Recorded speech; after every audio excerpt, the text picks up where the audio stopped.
May mga pagkakataon sa buhay na hindi natin pinaplano. Minsan, ang pinakamagandang kwento ay nagmumula sa gitna ng isang biglaang buhos ng ulan. Dito nagtagpo ang dalawang mundong magkaiba at ang dalawang kaibigang magpapakulay sa kanilang pag-iibigan. Ito ang Sa Lilim ng Ulan.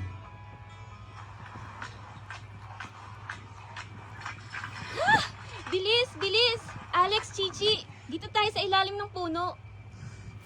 Grabe, sabi mo ambon lang, Maya. Tinan mo tong payong ko. Nagmukha ng salbabida sa hangin. Huwag kayong maingay. Ang hair ko. Nariban ito kahapon, mga sis. Pag ito nagkulot ulit, isusumpa ko yung ulap na yan. Uy, kuya! Baka gusto mong pumasok ng kaunti dito sa gitna. Malapit ka na maging mermaid dyan sa pwesto mo, oh. Maris, Beth, ang ganda ng panga. Akala ko ba, bagyo to? Bakit parang may nalaglag na angel? Uy, Chichi, nahihimik ka nga. Hinahinay lang kayo. Baka mamaya, hold upper yun eh. Bro, ayaw mo ba talagang sumilong ng maayos? Ayoko makisiksik. Okay lang ako dito. Ako nga pala si Maya. At ito namang bodyguard at muse ko, sina Alex at Chichi. Hi, Papa Ethan.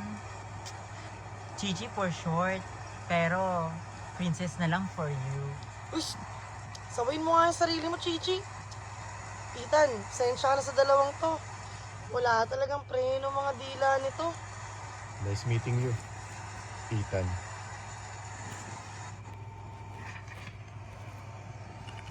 Dumaan ang mga araw at naging madalas ang pagkikita ng apat. Ngunit bago makuha ni Ethan ang puso ni Maya, kailangan niya muna dumaan sa dalawang pinakamalaking pagsubok. Ang protective na si Alex at ang mausisa na si Chichi. Tropa, habang nakuha si Maya ng libro, diretsang tanong lang.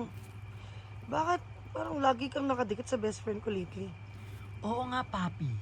Umaacting ka ba bilang mysterious boy next door? O bet mo talaga si Maya? Sabihin mo na. At nang makapaghandaan na ako ng outfit ko sa kasal nyo. Gusto ko kasi si Maya eh. Seryoso ako sa kanya. We, tandaan mo, Ethan. Pag pinaluhan mo yung babaeng yun, i-disenyo kong libingan mo. Maluwanag ba? Aray ko naman. Bakit may kasamang libing? Pero agree ako kay Alex. Kapag pinaluha mo si Maya, ako ang maglalagay ng ampalaya sa pagkain mo araw-araw. Hindi ko siya paluluhain. Pangako yan. Oh, anong pinag-uusapan niyo dyan? Bakit para may pinagkakasunduan kayo? Wala! My loves, pinag-uusapan lang naman namin kung gaano kaganda ang medyas ni Ethan. Tara, let's! Kain na tayo?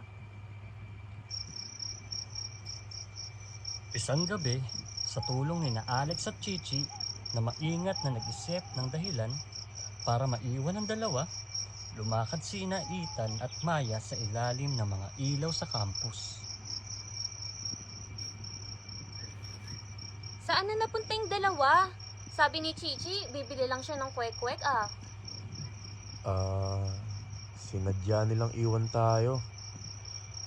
Dahil may gusto ako sana sabihin sa'yo. Na tayong dalawa lang ang dapat makarinig. Ano yun, Ethan?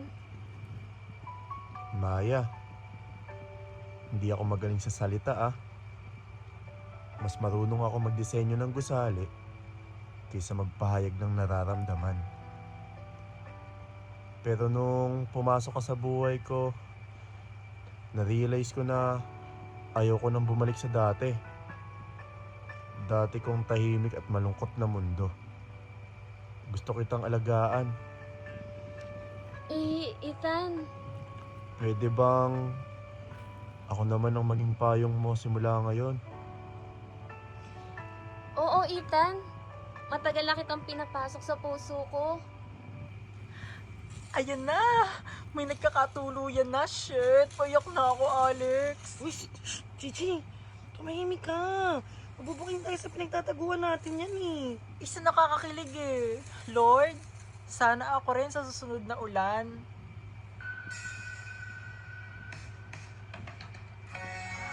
At sa gitna ng magaan na ambon, nahanap ng apat ang kani-kanilang ligaya.